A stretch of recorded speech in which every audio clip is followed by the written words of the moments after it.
America back on track. Bill Martinez live.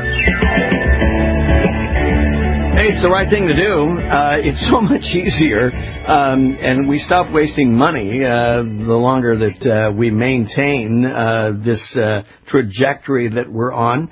And more and more Americans are starting to see the value of being on track, even though 7 out of 10 still agree we're on the wrong track. I think we're hopeful right now, and that is a good thing for this country. Welcome back. Bill Martinez here, 6 minutes after the top of the hour.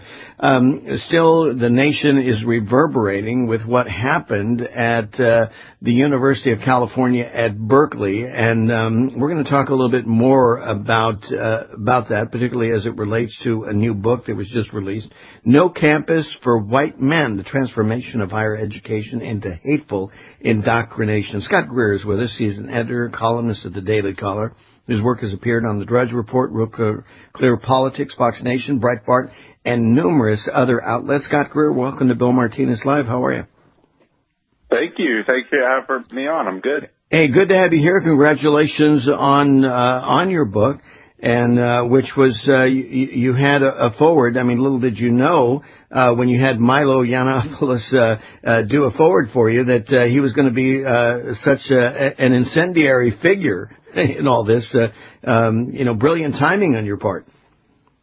Yeah, well, when I first asked him to do this, it was like last spring in 2016. He was still getting protests. I remember seeing him at American University and a couple of other places, and there were still students out there protesting, yelling at anybody who appeared at his show. They called him racist, Nazi. They were saying this, but there wasn't really any violence. But the violence has started to ratchet up ever since Donald Trump was elected. They've kind of seen him as as a representative of Trump and somebody that they need to crush violently, and thus they've had a lot more violent protests ever since Trump was elected. But yeah, it was very good timing. I picked him specifically because he's kind of like at the forefront of kind of pushing back at the craziness going on campus.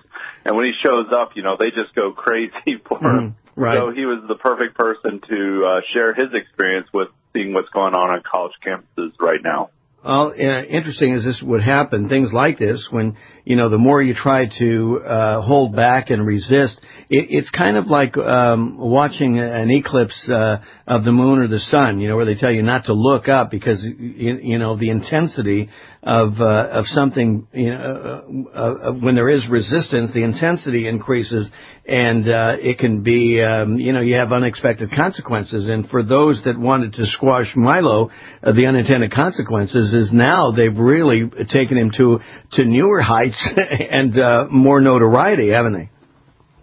Yeah, absolutely. His book once again hit #1 on Amazon among all books. And they sell like millions of books, so that's a pretty big deal that his is #1 because people want to know who is this guy and why is his message making people go nuts, and try to start fires and assault people just by him speaking on a college campus. Why is this guy so incendiary?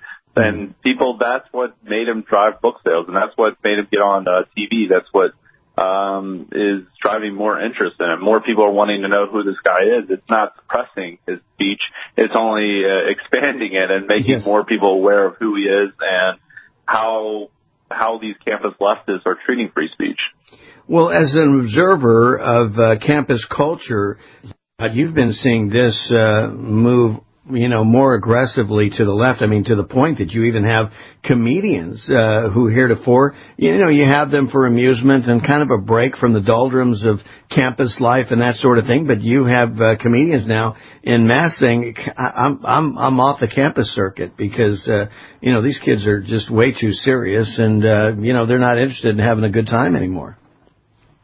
Yeah, as I described in my book, No Campus for White Men, these comedians don't want to go there anymore because their jokes are going to be labeled microaggressions. Microaggressions, of course, are these unconscious insults that students find are somehow discriminatory. If you make some off-color joke in the private sphere, that's not just rude or something. It's a severe aggression against the minority group. So all these comedians are basically told that they can't have these certain jokes. They have to have trigger warnings before their act. And then students get upset at no matter what joke they say. They can't please anybody because, it's so confined. It's all these comedians such as Jerry Seinfeld and Chris Rock and some others, they're like, I don't want to do this. I don't want to go to a campus where I'm limited in the jokes that I have. Nobody's laughing. They're just sitting there like the old church lady skit in the SNL. Yes, exactly. They're like sitting there like, jotting down everything like, this joke's too offensive. This joke makes fun of this person. They don't want to deal with that. They are trying to entertain people and have a good time and express their art in a way that's not confined by these silly limitations. And that's why they don't want to go on a college campus, because they know it's not a place that respects free speech. So what's happened here, Scott? I mean, we have seen in some of the cases, like what happened at California Berkeley, there were a lot of outsiders that participated in this deal. I mean, the suggestion that, George Soros, his money has, paid for these professional agitators to come in. And many have said clearly there were outsiders involved here. I mean, all you got to do is take a real quick look and go, interesting. They're all dressed in similar garb, and their faces are covered, and this takes you down the road of some sort of conspiracy. We see that on display. Is it the same thing on the college campuses? Are there people who are, have inculcated the campus culture to such a degree, or is it just the oversensitivity? I mean, they kind of just gave something right for these kids, and like a virus, it's spreading. Yeah, and the reason they keep blaming outside agitators for the violence at Berkeley as in a way to push away the blame from the school and school administrators. Like, well, these people weren't students. These people had nothing to do. They're outside agitators, which is true. A lot of these people, they call themselves anti-fascist, Antifa for short, and they kind of aren't really associated with the school. They're their own subculture outside of the school, and they're all across the country, even though one of the main rioters actually turns out to be a university staff employee, but Berkeley doesn't want to acknowledge that. Yeah. But the reason why, that doesn't take away the blame for the school. The schools are safe spaces for anti-Trump violence. Most of the students there likely condoned or at least ignored the violence. They did not stop the violence. They didn't, and many probably cheered it on. There was one member of this college Republicans that brought Milo there who said on TV that most of his fellow students agreed with what these rioters did, with them shutting down Milo. So these are places where they find a home for their aggression and their violence towards conservatives and anyone who leans right. So the school does share the blame for what happened.